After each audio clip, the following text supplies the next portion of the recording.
Hello friends, എല്ലാവർക്കും good morning. അപ്പോൾ ഇന്നത്തെ ഒരു സൂപ്പർ ഹിറ്റ് വിശേഷത്തിലേക്ക് എല്ലാവർക്കും സ്വാഗതം. അങ്ങനെ ഉറക്കത്തിൽ കിടന്ന് ശ്രുതി ഓരോ ദോശകളുടെയും പേര് പറയുകയാണ്. ഇത് കേട്ട് ശ്രുതി ഞെട്ടിപ്പോയി.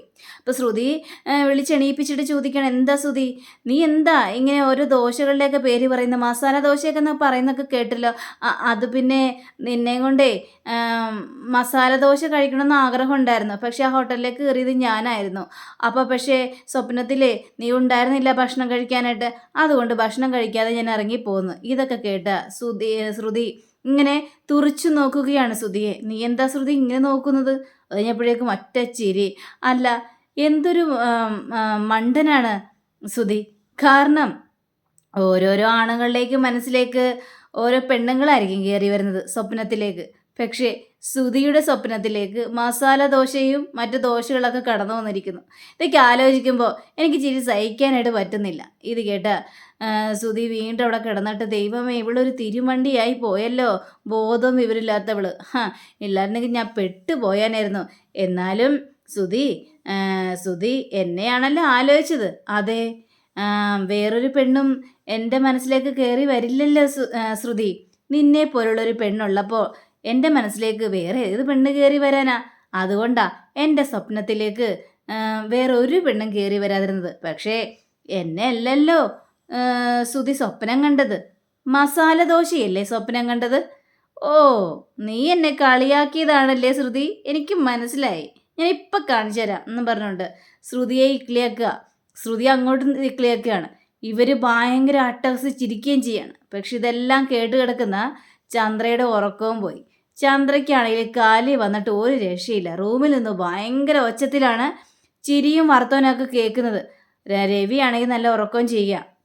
അങ്ങനെ ചന്ദ്ര, രവിയേട്ടാ ഒന്ന് എണീക്ക്, രവിയേട്ടാ ഒന്ന് എണീറ്റേ. എന്താ ചന്ദ്രേ, മനുഷ്യനെ സമാധാനമായിട്ടൊന്ന് ഉറങ്ങാനും സമ്മതിക്കില്ലേ? നീ എന്തിനിപ്പം എന്നെ വിളിച്ചത്? എന്താ ചന്ദ്രേ എന്നൊക്കെ ചോദിച്ചപ്പോഴേക്കും രവിയേട്ട കേട്ടില്ലേ? ആദ്യം സച്ചിയുടെയും രേവതിയുടെ റൂമിൽ നിന്ന് ചിരിയും വർത്തമാനമൊക്കെ കേട്ടു. അത് കഴിഞ്ഞപ്പോഴേക്കും ശ്രീകാന്തിൻ്റെ റൂമിൽ നിന്നായി. ഇപ്പതേ ശ്രുതിയുടെയും റൂമിൽ നിന്നായി. അവർ ഭയങ്കര ചിരിച്ചും അട്ടഹസിച്ചും വർത്തമാനം പറയുകയാണ് ഈ പാതിരാത്രി. അതിനിപ്പോൾ നിനക്ക് എന്താണ് ചന്ദ്രേ? അവർ സന്തോഷിക്കട്ടെ, അവർ എന്തെങ്കിലും ചെയ്യട്ടെ, അവരുടെ സന്തോഷമല്ലേ. നീ എന്തിനാ ശ്രദ്ധിക്കാൻ പോകുന്നത്? നീ കിടന്ന് ഉറങ്ങാൻ നോക്ക് ചന്ദ്രേ. അതെങ്ങനെയാ? ഈ പാതിരാത്രിയാണോ അവർ കിടന്ന് കൂകി വിളിക്കുന്നത്, ചിരിക്കുന്നതും അട്ടഹസിക്കുകയൊക്കെ ചെയ്യുന്നത്? മനുഷ്യനിവിടെ സമാധാനമായിട്ട് ഉറങ്ങാൻ പറ്റുന്നുണ്ടോ? ചന്ദ്രേ, നീ അതൊന്നും ശ്രദ്ധിക്കണ്ട. അവർ സന്തോഷിക്കുന്ന സമയത്തൊക്കെ സന്തോഷിക്കട്ടെ. അവരുടെ സന്തോഷം കണ്ടിട്ട് നിനക്കെന്തിന് ഇത്ര തലവേദന ചന്ദ്രേ? നിനക്ക് സന്തോഷിക്കണോ? വാ, നമുക്കിവിടെ ഓരോരോ കോമഡികൾ പറയാം. എന്നിട്ട് നമുക്കൊരു നട്ടഹസിച്ചിരിക്കാൻ ചന്ദ്രേ. പിന്നെ അതിന് വേറെ ആളെ നോക്കണം. നിങ്ങളെ ടെറസിൻ്റെ മുകളിലേക്ക് പോ. എന്നിട്ട് അവിടെ ഇരുന്ന് നിലാവ് നോക്കിയിട്ട് നിങ്ങൾ ഒറ്റയ്ക്കിരുന്ന് ചിരിക്കുക. അതായിരിക്കും നല്ലത് ചന്ദ്രേ. നിനക്കൊന്നിനും കഴിയില്ല. അവരുടെ പാട് നോക്കട്ടെ. എനിക്ക് ഉറക്കം വരുന്നു, ഞാൻ ഉറങ്ങാൻ പോവാന്ന് പറഞ്ഞുകൊണ്ട് രവി അവിടെ കിടന്ന് നല്ല ഉറക്കം. ചന്ദ്രയ്ക്കാണെങ്കിൽ തലവേന എടുത്തിട്ട് ചെവിയും പൊത്തിപ്പിടിച്ച് അങ്ങനെ ഇരിക്കുക. പിറ്റേ ദിവസം രാവിലെ കഴിഞ്ഞപ്പോഴേക്കും രേവതി പൂക്കടയിരുന്ന് പൂവെല്ലാം കെട്ടി കൊടുക്കുകയാണ് നമ്മുടെ കസ്റ്റമർക്ക്. അപ്പോൾ കസ്റ്റമറോട് പറയാ, ഞാനിതിൽ കുറച്ച് കൂടുതൽ പൂ വെച്ചിട്ടുണ്ട് കേട്ടോ ചേച്ചി. രേവതി, കസ്റ്റമറെ പിടിക്കാനുള്ള നിൻ്റെ ഐഡിയ ഒക്കെ കൊള്ളാട്ടോ എന്ന് പറഞ്ഞുകൊണ്ട് ആ ചേച്ചി പൂവും മേടിച്ചുകൊണ്ട് പോവുക. അപ്പോൾ ദേ വരുന്നു ശ്രുതിയുടെ കയ്യിലൊരു പൊതിയുണ്ട്. അപ്പോൾ ശ്രുതി രേവതിയോട് ചോദിക്കണം, രേവതി ബ്രേക്ക്ഫാസ്റ്റ് ഉണ്ടാക്കിയായിരുന്നോ? ഇഡലിയും സാമ്പാറൊക്കെ ഉണ്ടാക്കി വെച്ചിട്ടുണ്ട്. നിനക്കല്ലേ ദോശ ഞാൻ വന്നിട്ട് പെട്ടെന്ന് ഉണ്ടാക്കി തരാം. വേണ്ട, എനിക്കിപ്പോൾ നിൻ്റെ ബ്രേക്ക്ഫാസ്റ്റ് വേണ്ട. അതെന്താ ശ്രുതി നീ അങ്ങനെ പറഞ്ഞത്? ഞങ്ങൾക്ക് വേണ്ടി നീ ഇനി ഒന്നും ചെയ്യേണ്ട യാതൊരു കാര്യമില്ല. ഞങ്ങളുടെ കാര്യം നോക്കാനായിട്ട് ഞങ്ങൾക്കറിയാം. അതുകൊണ്ട് നീ ഞങ്ങൾക്ക് വേണ്ടി ഒന്നും ഉണ്ടാക്കണ്ട എന്നും പറഞ്ഞ് നമ്മുടെ ശ്രുതി അവിടെ നിന്ന് പോയി കഴിഞ്ഞപ്പോഴേക്കും എന്തെങ്കിലും ആവട്ടെ, അവൾക്ക് വേണ്ടെങ്കിൽ വേണ്ട എന്നും പറഞ്ഞുകൊണ്ട് രേവതി അവിടെ നിന്ന് പൂവും കെട്ടുക. അങ്ങനെ ശ്രുതി നേരെ വന്നിട്ട് ആ ഒരു പൊതി എടുത്തിട്ട് മേശപ്പുറത്ത് വെക്കുക. അപ്പം അങ്ങനെ മേശപ്പുറത്ത് വെച്ചതിന് ശേഷം നേരെ ശ്രുതിയെ വിളിക്കാനായിട്ട് മേളിലോട്ട് കയറിപ്പോവുകയും ചെയ്യാണ്. അപ്പോഴാണ് ദേ വരുന്നു സച്ചി. അപ്പം സച്ചി നോക്കിക്കഴിഞ്ഞപ്പോഴേക്കും ടേബിളിൻ്റെ പുറത്തൊരു പൊതി ഇരിക്കുന്നു. ഇതെന്താണോ ഒരു പൊതി എന്നൊക്കെ വിചാരിച്ച് സച്ചി ആ പൊതി എടുത്ത് നോക്കി കഴിഞ്ഞപ്പോഴേക്കും ഇതെന്താ പുറത്തുനിന്നാണല്ലോ ഭക്ഷണം? ഇതെന്താ പുറത്തുനിന്ന് മേടിച്ച ഭക്ഷണം? ഓ, ചിലപ്പോൾ രേവതിക്ക് ഉണ്ടാക്കാൻ സമയം കിട്ടിയിട്ടുണ്ടാവില്ല, അതുകൊണ്ടായിരിക്കും. പക്ഷേ ഇത് രണ്ടു പേർക്കുള്ള ഭക്ഷണമല്ലേ ഉള്ളൂ. ഇനിയിപ്പോൾ ബാക്കിയുള്ളവരും കഴിച്ചിട്ടുണ്ടാവോ? ഉണ്ടായിരിക്കും. ഏതായാലും കഴിച്ചേക്കാം. രേവതി എനിക്ക് വേണ്ടി മേടിച്ചതായിരിക്കും എന്നും പറഞ്ഞ് സച്ചി കൈയൊക്കെ കഴുകി ആ ഒരു പൊതിയൊക്കെ തുറന്ന് പ്ലേറ്റൊക്കെ എടുത്തിട്ട് വന്നല്ല വെച്ച് കഴിഞ്ഞപ്പോഴേക്കും മസാല ദോശ നല്ല മണം. ഹാ, ഇനിയിപ്പോൾ എന്ത് വേണം എന്നൊക്കെ വിചാരിച്ച് സച്ചി ആ മസാല ദോശ എടുത്ത് കഴിക്കുക. ഇതേ സമയം തന്നെ ശ്രുതിയാണെങ്കിൽ ശ്രുതിയുടെ റൂമിൽ ചെന്നിട്ട്, ശ്രുതി നിങ്ങൾ വന്നേ. എന്തേ, എങ്ങോട്ടാണ് നമ്മൾ പോകുന്നത്? അയ്യോ, പുറത്തേക്കൊന്നും അല്ല, ആ ഡൈനിങ് ടേബിൾ വരെയും പോയാൽ മതി. ഒരു സർപ്രൈസ് ഞാൻ എടുത്ത് വെച്ചിട്ടുണ്ട്. സർപ്രൈസോ? എന്ത് സർപ്രൈസ്? ഇങ്ങോട്ട് വാ ശ്രുതി എന്നും പറഞ്ഞുകൊണ്ട് ശ്രുതി വിളിച്ചുകൊണ്ട് താഴേക്ക് വരിക. ഈ സമയം രേവതി വന്ന് നോക്കിക്കഴിഞ്ഞപ്പോഴേക്കും സച്ചി ഇരുന്ന് ഭക്ഷണം കഴിക്കുന്നു. സച്ചിയേട്ടാ, എന്താ ഇത്? ആ, എനിക്ക് മനസ്സിലായി രേവതി, നീ എനിക്ക് വേണ്ടി മസാല ദോശ മേടിച്ചുകൊണ്ട് വന്നാണല്ലേ. ഏതായാലും കൊള്ളാം, ഉഗ്രനായിട്ടുണ്ട്. ഇത് കണ്ട ശ്രുതിയുടെയും കിളി പോവുക.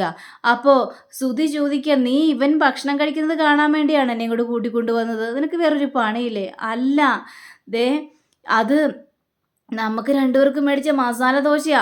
അത് അവനിരുന്ന് വെട്ടി വിഴുകുന്നു. നമുക്ക് മേടിച്ച മസാല ദോശയാണ്. അപ്പം രേവതി പറയാ, സച്ചിയേട്ടൻ എന്താ കാണിക്കുന്നത്? ഞാൻ സച്ചിയേട്ടൻ ഭക്ഷണം ഒന്നും മേടിച്ചിട്ടില്ല.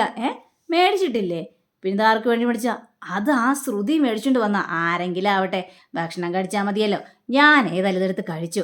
അപ്പോൾ ശ്രുതിക്ക് കലി വന്നിട്ട്, ഏതായാലും ഇതൊന്ന് ചോദിക്കണമല്ലോടാ, ഇതിങ്ങനെ വെറുതെ വിട്ടാൽ പറ്റില്ല എന്നും പറഞ്ഞുകൊണ്ട് ശ്രുതി നേരെ സച്ചിൻ്റെ അടുത്ത് വന്ന് ചൂടായി കയറുകയാണ്. എടാ, നിനക്ക് നാണമുണ്ടോ?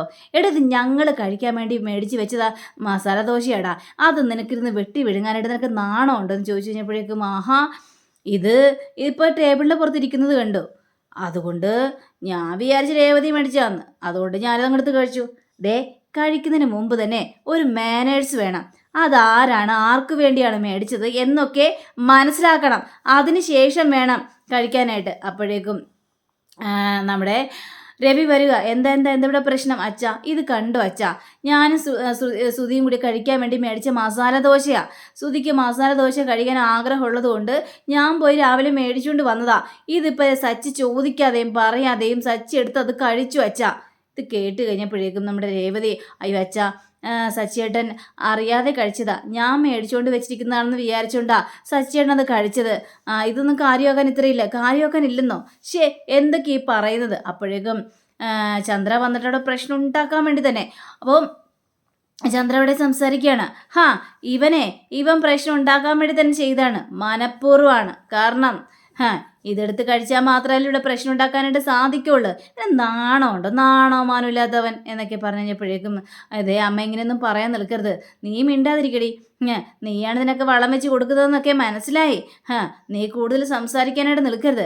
അപ്പോഴേക്കും ദേ വരുന്നു ശ്രീകാന്തും വർഷയും കൂടി. അപ്പോൾ ശ്രീകാന്ത് നേരെ അവിടെ വന്നു കഴിഞ്ഞപ്പോഴേക്കും, സച്ചിയേട്ടാ, എന്നാലും സച്ചിയേട്ടൻ ഒന്ന് ചോദിക്കാമായിരുന്നല്ലോ, ഇതാര് കൊണ്ടൊന്ന് വെച്ചതാണ്, ആർക്ക് വേണ്ടിയാണെന്ന്, എന്നിട്ടെടുത്ത് കഴിച്ചാൽ പോരായിരുന്നില്ലേ? ശ്രീകാന്ത് അവിടെ അപമാനിച്ചു കഴിഞ്ഞപ്പോഴേക്കും നമ്മുടെ സച്ചി പറയാണ്, അത് കൊള്ളാം, ഞാനിപ്പോൾ ആരാണ് എന്താണെന്ന് ഞാൻ ചോദിച്ചില്ല. പിന്നെ ഡൈനിങ് ടേബിളിൻ്റെ പുറത്ത് പല ഭക്ഷണങ്ങളും ഇരിക്കും എന്ന് വിചാരിച്ച് ആരെങ്കിലും ചോദിക്കാറുണ്ടോ? ഇത് ആര് കൊണ്ടുവന്ന് വെച്ചതാണ്, ഇത് ആർക്കു വേണ്ടിയാണ് എന്നൊന്നും ആരും ചോദിക്കാറില്ലല്ലോ. എടുത്ത് കഴിക്കാറല്ലേ ചെയ്യുന്നത്. ഞാൻ അയൽവക്കത്തെ വീട്ടിൽ പോയല്ലല്ലോ എടുത്ത് കഴിച്ചത്, സ്വന്തം വീട്ടിലല്ലേ. ഡൈനിങ് ടേബിളിൽ ഭക്ഷണം ഇരിക്കുന്നത് കണ്ടു, അതെടുത്ത് ഞാൻ കഴിച്ചു. അത് ഇത്ര വലിയ തെറ്റായി പോയോ എന്ന് ചോദിച്ചു കഴിഞ്ഞപ്പോഴേക്കും വീണ്ടും തുടങ്ങി ചന്ദ്ര.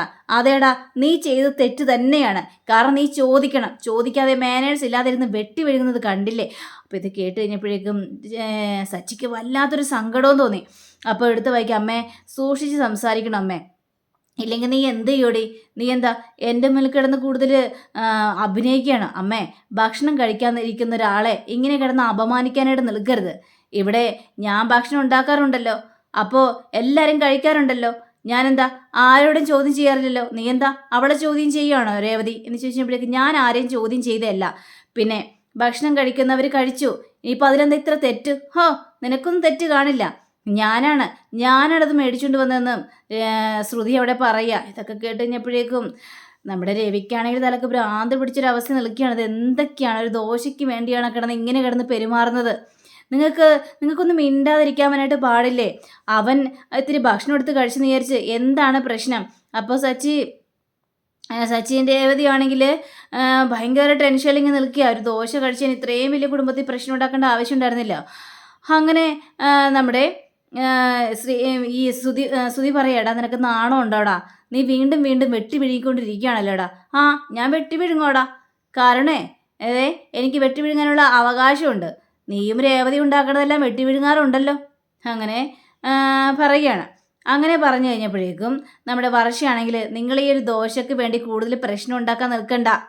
ഞാനേ എല്ലാവർക്കും ദോശ ഓർഡർ ചെയ്തിട്ടുണ്ട്. അപ്പോൾ രേവതി, അയ്യോ വേണ്ട വർഷേ, അതിൻ്റെ ആവശ്യമില്ല. ഞാൻ എല്ലാവർക്കും വേണ്ടിയുള്ള ബ്രേക്ക്ഫാസ്റ്റ് ഉണ്ടാക്കിയിട്ടുണ്ട് ചേച്ചി.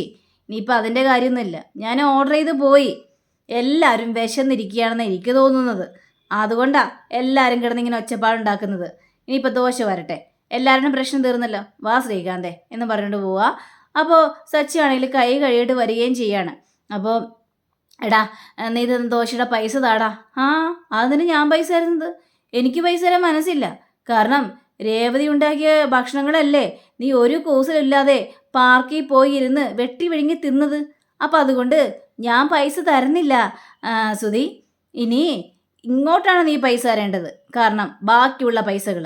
അതുകൊണ്ട് നീ അതൊന്ന് ആലോചിക്കുക എന്നും പറഞ്ഞുകൊണ്ട് സച്ചി അവിടെ നിന്ന് പോവുക. അപ്പോൾ സുധി നോക്കിക്കഴിഞ്ഞപ്പോഴേക്കും ആ കവറിനകത്ത് ഒരു ദോശയും കൂടി ഉണ്ട്. ദൈവമേ, രണ്ടവൻ വെട്ടി വിഴുങ്ങില്ല, ആക്രാന്തം. വാ ശ്രുതി, നമുക്കിനി ഇത് പോയി റൂമിൽ പോയിരുന്ന് കഴിക്കാം എന്നും പറഞ്ഞുകൊണ്ട് ഇവർ രണ്ടുപേരും നേരെ റൂമിലേക്ക് കയറിപ്പോവുക. ശ്രുതിക്കാണെങ്കിൽ ആകെ കാലിയും വന്നൊരവസ്ഥയിൽ, ചന്ദ്രയാണെങ്കിൽ ഇവളുടെ മുന്നിൽ നാണം കെട്ട് പോയല്ലോ എന്ന് ചിന്തിച്ചാണ് ചന്ദ്ര നിൽക്കുന്നത്. അങ്ങനെ ചന്ദ്ര ഇതിങ്ങനെ അവസാനിപ്പിക്കണം എന്നൊക്കെ ചിന്തിച്ച് അങ്ങനെ ബാമയെ വിളിക്കുക. ബാമയും ചന്ദ്രയും കൂടി ഇങ്ങനെ നടന്നുകൊണ്ട് പോവുക. അപ്പോൾ ചന്ദ്ര പറയുകയാണ്, സച്ചി കാരണം കുടുംബത്തിൽ എല്ലാ ദിവസവും ഇങ്ങനെ പ്രശ്നങ്ങൾ ഉണ്ടായിക്കൊണ്ടിരിക്കുകയാണ്. നീ എന്തിനാ സച്ചിനെ മാത്രം കുറ്റപ്പെടുത്തുന്നത്? നിന്റെ മൂത്ത മകൻ സുധി എന്താ പ്രശ്നം ഉണ്ടാക്കുന്നില്ലേ? അവൻ ജോലിയുണ്ടെന്നും പറഞ്ഞുകൊണ്ട് അവൻ പാർക്കിൽ പോയിരുന്ന്, എന്നിട്ട് എല്ലാവരെയും പറ്റിച്ചു, പ്രശ്നം ഉണ്ടാക്കിയില്ലേ? പിന്നെ ഓരോ പ്രശ്നങ്ങളും സുധിയുടെ ഭാഗത്തുനിന്നും ഉണ്ടായിട്ടുണ്ടല്ലോ. നീ ഇങ്ങനെ സുധിയെ കുറ്റപ്പെടുത്തേണ്ട ബാമേ. അവനെ ഇനി അങ്ങനെ ഒരു പ്രശ്നം അവൻ്റെ ഭാഗത്തുനിന്ന് ഉണ്ടാകാനായിട്ട് പോകുന്നില്ല. അവന് നല്ല കമ്പനിയിൽ ജോലി കിട്ടിയിട്ടുണ്ട്. പക്ഷേ സച്ചിയാണ് പ്രശ്നക്കാരൻ. രേവതിയും സച്ചിയും ആ കുടുംബത്തിലുള്ളിടത്തോളം കാലം പ്രശ്നങ്ങൾ ഒഴിഞ്ഞിട്ട് നേരെ ഉണ്ടാവില്ല. രേവതിയാ ഓരോ കാര്യങ്ങളും പറഞ്ഞ് സച്ചിയെ എരി കയറ്റി വിടുന്നത്. എന്തിനാ ചന്ദ്രേ? രേവതി ഒരു പാവമല്ലേ? പാവോ? അവള് കുടുംബം കലയ്ക്കാണ്. ബാമേ, നിന്നെ ഞാൻ വിളിച്ചു വരുത്തിയതേ ഇതിനെന്തെങ്കിലും ഒരു പ്രശ്നപരിഹാരത്തിന് വേണ്ടിയാണ്. ഇതിനു വേണ്ടിയാണോ നീ എന്നെ വിളിച്ചു വരുത്തിപ്പിച്ചത്? ഞാൻ ഭക്ഷണം പോലും കഴിക്കാതെ അവിടെ നിന്ന് ഇറങ്ങിയത് എന്തോ വലിയ കാര്യമാണെന്നും പറഞ്ഞുകൊണ്ട് ഇതിനു വേണ്ടിയായിരുന്നോ? എനിക്ക് വിശന്നിട്ട് ഒരു രക്ഷയില്ല. ബാമേ, നീ എന്തെങ്കിലും ഒരു ഐഡിയ പറഞ്ഞതാ ബാമേ. ഐഡിയ ഒക്കെ പറഞ്ഞുതരാം. ആദ്യമേ ഭക്ഷണം കഴിക്കണം. അവിടെ കാണാൻ നല്ലൊരു ഹോട്ടലാണല്ലോ, ആ ഹോട്ടലിൽ കയറി നമുക്ക് ഭക്ഷണം കഴിച്ചാലോ? ഭക്ഷണം കഴിച്ചാൽ മാത്രമേ എനിക്ക് ഐഡിയ വരുള്ളൂ. അതുകൊണ്ട് നീ വാ ചന്ദ്രേ എന്നും പറഞ്ഞ് ചന്ദ്രയും അതേപോലെ തന്നെ ബാമയും കൂടി ആ ഹോട്ടലിലേക്ക് കയറുക. പക്ഷേ അത് സുധി ജോലി ചെയ്യുന്ന ഹോട്ടലായിരുന്നു. സുധി പെട്ടെന്ന് നോക്കിക്കഴിഞ്ഞപ്പോഴേക്കും ഈ ചന്ദ്രയും ബാമയും കൂടി വരുന്നു. എൻ്റെ അമ്മ, അയ്യോ എൻ്റെ അമ്മേ, ദൈവമേ, ഇവരെന്തിനാ ഇങ്ങോട്ട് വന്നത്? ഈ എന്നിവിടെ കണ്ടു കഴിഞ്ഞാൽ ആകെ പ്രശ്നമാവില്ലെന്ന് പറഞ്ഞുകൊണ്ട് സുധിയാണെങ്കിൽ ഒറ്റ ഓട്ടം. ചേരുടെ ഓർഡറൊക്കെ എടുത്തിട്ടാണ് നമ്മുടെ സുധി അവിടെ നിന്ന് ഓടുന്നത്. അങ്ങനെ സുധി ഓർഡർ ചെയ്യുന്ന ആ ടേബിളിൽ തന്നെയാണ് ചന്ദ്രയും ബാമയും കൂടി ഇരുന്നത്. ദൈവമേ, എൻ്റെ ടേബിൾ തന്നെയാണല്ലോ, അവിടെ ഞാനാണല്ലോ ഓർഡർ എടുക്കേണ്ടത്. അപ്പോൾ അവിടുത്തെ ഓണർ വന്നിട്ട് ചോദിക്കുകയാണ്, ആ മേഡം നിങ്ങൾക്ക് ഓർഡർ എടുത്തോ എന്ന് ചോദിച്ചപ്പോഴേക്കും ഇല്ല, ഓർഡർ എടുത്തില്ല, ആരും വന്നില്ലേ? ഞാനിപ്പോൾ പറയാട്ടോ മേഡം. അതെ, ഞങ്ങൾക്ക് പെട്ടെന്ന് വേണം കേട്ടോ. ശരി മേഡം, പെട്ടെന്നാവട്ടെ എന്നൊക്കെ പറഞ്ഞുകൊണ്ട് അങ്ങനെ സുധിയെ തപ്പി നടക്കുകയാണ് ഓർഡർ. സുധിയെ ഒളിച്ചു നിൽക്കുകയും ചെയ്യണം. ദൈവമേ, ഞാൻ പോലും ഓർഡർ ചെയ്യാനായിട്ട് എന്നെ എങ്ങാനും അവർ കണ്ടു കഴിഞ്ഞിട്ടുണ്ടെങ്കിൽ ആകെ പ്രശ്നമില്ല, ഞാൻ പോകേയില്ല. അങ്ങനെ ചന്ദ്ര ചോദിക്കുക, എന്തെങ്കിലും ഒരു ഐഡിയ പറ എൻ്റെ ബാമേ. ആദ്യം ഭക്ഷണം കഴിക്കട്ടേന്നേ, അതിന് ശേഷം ഇനി ബാക്കിയുള്ളതാകാം. അങ്ങനെ സുധിയുടെ ഒരു കൂട്ടുകാരൻ കാണുകയാണ് സുധി ഇങ്ങനെ ഒളിച്ചിരിക്കുന്നത്. നീ എന്താ ഇവിടെ കാണിക്കുന്നത്? കർട്ടൻ തിന്നുന്നോ? അയ്യോ അല്ല, ഈ കർട്ടനെല്ലാം അപ്പടിച്ച് വിളിങ്ങി കൂടിയല്ലേ, ഇതൊക്കെ ഒന്ന് മാറ്റിയാലോ? അത് ഈയിടക്കല്ലേ മാറ്റിയത്, എന്നാൽ പിന്നെ നമുക്ക് ഡോറ് മാറ്റിയാലോ? നിനക്കെന്താ ഭ്രാന്ത് പിടിച്ചോ? ഞാനൊരു കാര്യം പറയട്ടെടാ, ഞാനിവിടെ വല്ലാത്ത സിറ്റുവേഷനിൽ ഇരിക്കുകയാണ്. സിറ്റുവേഷനോ? എന്ത് സിറ്റുവേഷൻ? അതായത് എടാ, ആയിരിക്കുന്ന 2 പേരില്ലേ അതെനിക്ക് പരിചയമുള്ളവരാണ്. ഞാനിവിടെ ജോലി ചെയ്യുന്ന കാര്യം അവർക്ക് അറിയില്ല. എങ്കിൽ പിന്നെ ഇപ്പം അറിയാലോ. അയ്യോ അറിയാൻ പാടില്ല. അറിഞ്ഞാണെങ്കിൽ പ്രശ്നമാവും. നീ അവിടെ പോയി ഒന്ന് ഓർഡർ എടുക്കാവോ? ദേ അല്ലെങ്കിൽ ആകെ പ്രശ്നമാവൂടാ. നീ ഒന്ന് പോയി ഓർഡർ എടുക്കടാ. എടാ നീ അങ്ങനെ ഓർഡർ എടുത്തിട്ടുണ്ടെങ്കിൽ നിൻ്റെ ടേബിളിൽ നിന്ന് പിന്നീട് ഞാൻ 2 ഓർഡർ എടുത്തോളാം. സത്യമാണല്ലോ. സത്യമാണെന്നേ. അങ്ങനെ ചന്ദ്രൻ്റെ അടുത്തും ഇവരുടെ അടുത്തും പോയി ഓർഡർ എടുക്കുക. ഓർഡർ എടുത്ത് കഴിഞ്ഞപ്പോഴേക്കും പെട്ടെന്ന് വേണം കേട്ടോ എന്നും പറയുകയാണ്. അങ്ങനെ ഇവർ ഭക്ഷണമൊക്കെ കഴിക്കുക. ഭക്ഷണമൊക്കെ കഴിച്ച് കഴിഞ്ഞപ്പോഴേക്കും പെട്ടെന്ന് വേറൊരു കസ്റ്റമർ വന്നിരിക്കുക. കസ്റ്റമർ വന്നിരുന്ന് കഴിഞ്ഞപ്പോഴേക്കും ഓണറാണെങ്കിൽ ഇത് നിങ്ങൾക്ക് ഓർഡർ എടുത്തില്ലേ സുധി എന്നും പറഞ്ഞുകൊണ്ട് ഓർഡർ എടുക്കാനായിട്ട് വിളിക്കുകയാണ്. അപ്പോഴേക്കും ചന്ദ്ര ഇത് കേൾക്കുകയും ചെയ്യുകയാണ്. അപ്പോൾ അങ്ങനെയും കാണിച്ചുകൊണ്ടാണ് നമ്മുടെ ഇന്നത്തെ ഇവിടെ അവസാനിച്ചിരിക്കുന്നത്. അടുത്ത റിവിനെ കാത്തിരിക്കുക, സബ്സ്ക്രൈബ് ചെയ്യുക. എല്ലാവർക്കും നല്ലൊരു ദിനം ആശംസിച്ചു. നമസ്കാരം. Thank you. See again. By.